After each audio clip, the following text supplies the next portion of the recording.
किती साधी असतो ना आपण मराठी माणसं. सगळं आयुष्य शिवाजी महाराजांची आन आणि बाप्पाचं ध्यान ह्यातच घालवतो.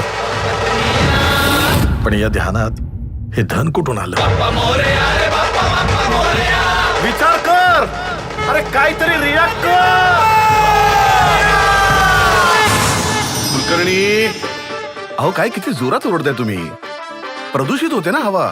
तुम्ही काय प्रदूषण विभागातून आलायत का?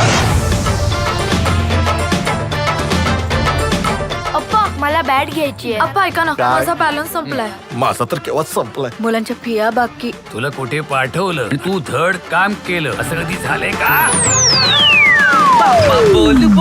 काय गणपती कशा वर्गणी चंदा म्हणा नाही तर वर्गणी म्हणा, काही एक मिळणार नाही.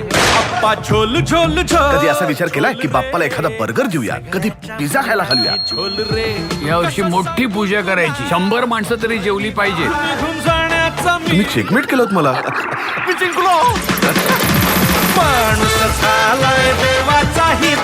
काय काम आहे तुमचं? एफडीचं काम ते आहे. काम ना झोटिंग साहेब बघतात. पूजा मॅडमला भेटा तुम्ही, एफडीचं काम त्या बघता. तुला इंग्लिश वगैरे बोलता येत असेलच ना? 4-5 लाईन इंग्लिश मध्ये अशा फाडफाड बोल ना, ते घाबरून मला पैसे परत देतील. नमस्कार साहेब. I know you are belonging from very good family. तुमच्याकडे काय पुरावा आहे का की हा इमानदार माणूस आहे? आता बघता बघता 1,80,000 उधारी झाली. जर मुलांच्या इच्छाच पूर्ण करता येत नाही तर मग त्यांना जन्म तरी कशाला द्यायचा? पाली ना, हे सगळं तुमच्यामुळे झालंय. अहो अन्नदान करण्या एवढं आयुष्यात केलंय काय तुम्ही? सांगा ना मला. माझे पैसे मिळवून दे बस. अरे पण मी कुठून आणणार आहे पैसे गोविंद? नानांची कुठलीच इच्छा मी पूर्ण करू शकलो नाही आणि माझ्या मुलांना वाटतं की आपला बाप काही कामाचा नाहीये. हे ना सगळं त्या गणपतीच्या चक्कर मध्ये झालंय. म्हणजे मला उत्तर सापडले.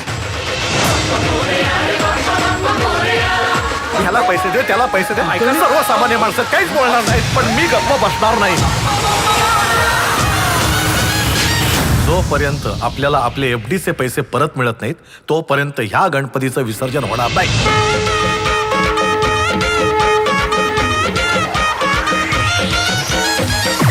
यांच्या अंगात गणपती आलेत वाटतं. चला चला, या लवकर, या लवकर दर्शन घ्या. अप्पा आप्पा नाही बाप्पा. बोला गणपती बाप्पा. वेळा झाला बहुतेक हा.